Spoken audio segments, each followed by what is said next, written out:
Good morning students, myself Mahima Seth. In our last video, we studied about the conditional control statement, and in that conditional control statement, I have given you three types of if.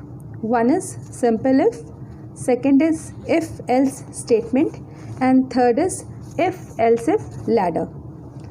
In the past video, we studied only simple if, that is, if there is only one condition, then only one statement will execute along with that condition, and there is no else statement in that simple if.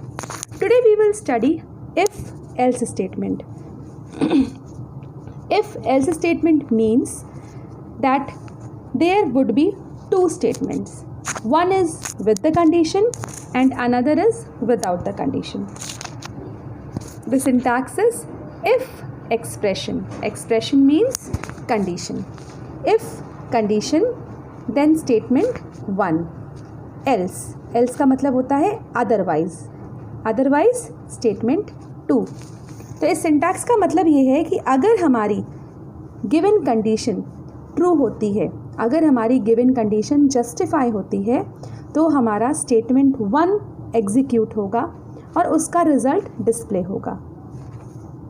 Otherwise अगर हमारी condition गलत होती है तो उस case में जो हमारा कंट्रोल है, कंडीशन चेक करने के बाद वो तुरंत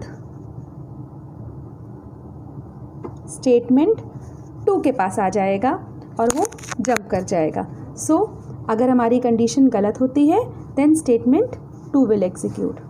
now we will learn this with the help of an example. Now, allow the user to enter marks. If marks are 40 and above, print pass, else print fail.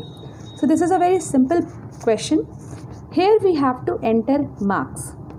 If the entered marks are 40 or above, 40 या उससे ज़्यादा हैं, then it will print pass. Else means otherwise क्या print कर दे? Fail. तो इस programme को कैसे लिखेंगे? import java.util.scanner. ये जो लाइन है ये स्कैनर क्लास को, स्कैनर फाइल को इंपोर्ट करने के लिए है ताकि हम स्कैनर फंक्शन अपने प्रोग्राम में यूज़ कर सकें. Public java.util.scanner. Public class report, मैंने इस क्लास को नाम दिया है report. Opening brace. Public static void main string argument. This is the method which I am opening the method. Then scanner sc is equal to new scanner system dot in. Now sc is the object name of the scanner. अब जैसे ही हमने object define किया उसके बाद हम marks enter करने के लिए variable declare करेंगे. So int marks. int marks means that marks will be in integer type. system.out.println enter marks. इससे क्या होगा? आप जैसे ही मार्क्स इनपुट करोगे तुरंत मैसेज आएगा एंटर. जैसे ही आप अपना प्रोग्राम शुरू करोगे तुरंत आपको मैसेज आएगा एंटर मार्क्स. एंटर मार्क्स के आगे आपको कर्सर मिलेगा एंड जब आप मार्क्स एंटर करोगे तो marks is equal to sc.nextInt. Next integer function की हेल्प से हम उस मार्क्स को मार्क्स नाम के वेरिएबल के अंदर स्टोर कर देंगे. If marks more than equal to 40, हमने कंडीशन लगाई कि अगर हमारा जो मार्क्स है वो 40 या उससे ज़्यादा है तो क्या प्रिंट करेगा? system.out.println पास.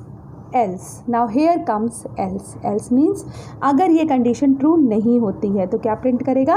system.out.println fail. Closing brace, closing brace. पहला क्लोजिंग ब्रेस हमारे मेथड को क्लोज करता है, दूसरा क्लोजिंग ब्रेस हमारे क्लास को क्लोज करता है. नाउ आउटपुट हमें कैसे मिलेगा? जैसे ही हम सिस्टम ओपन करेंगे, अपना प्रोग्राम रन करेंगे, एंटर मार्क्स लिख कर आएगा.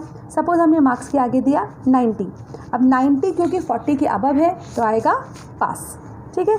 सपोज आपने इसी प्रोग्राम को दोबारा रन किया, आपने लिख कर आया एंटर मार्क्स, आपने दिया 35 40 से कम है तो आंसर आएगा फेल. ठीक है. Now we'll do a question as a homework on the basis of if-else statement. So the homework is write a program to enter a number. आपको एक नंबर एंटर करना है. If the number is greater than 10,000, print the number is large. अगर हमारा जो number है वो 10,000 से बड़ा है तब मैसेज प्रिंट होना चाहिए the number is large. Otherwise print the number is small. Otherwise क्या होगा? the number is small का मैसेज आएगा. Okay? Now next statement. If else if statement या ladder. If else if means होता है कि हम एक साथ कई सारी कंडीशंस यूज़ करते हैं और इसीलिए इसको लैडर कहा जाता है. लैडर मीन्स होता है सीढ़ियाँ. तो here we will make a stair of various conditions. System syntax इसका है इफ़ कंडीशन 1. कंडीशन 1 के साथ स्टेटमेंट 1 है. देन एल्स इफ कंडीशन 2 उसके साथ स्टेटमेंट 2. एल्स इफ कंडीशन 3 उसके साथ स्टेटमेंट 3. और इसके साथ हम कई सारी कंडीशन और उसके स्टेटमेंट दे सकते हैं. अंत में जब हमारी कंडीशन ख़त्म हो जाएगी तब हम लिखेंगे else default statement. Else default statement का मतलब ये है कि अगर इनमें से कोई भी कंडीशन सही नहीं होती है, कोई भी कंडीशन ट्रू नहीं होती है तो डिफ़ॉल्ट स्टेटमेंट हमारा एग्जीक्यूट कर जाएगा. Okay. Now write a program on the basis of if else if ladder. Write a program to enter marks. If marks are 90 and above, the grade is A. मतलब कि हम marks enter करेंगे. अगर हमारा marks 90 या 90 से ज़्यादा है तो हमारा जो मैसेज आएगा that is grade is A. If marks is less than 70 but more than 90. 70 से less than 90 but more than 70. 90 से कम है या 70 से ज़्यादा है तो प्रिंट होकर आएगा grade B. If marks is more than equal to 40. अगर हमारा मार्क्स 40 से ज़्यादा है या 40 है और 70 से कम है तो ग्रेड आएगा पास. अगर हमारे मार्क्स 40 से कम है, if marks is less than 40 तो ग्रेड आएगा फेल.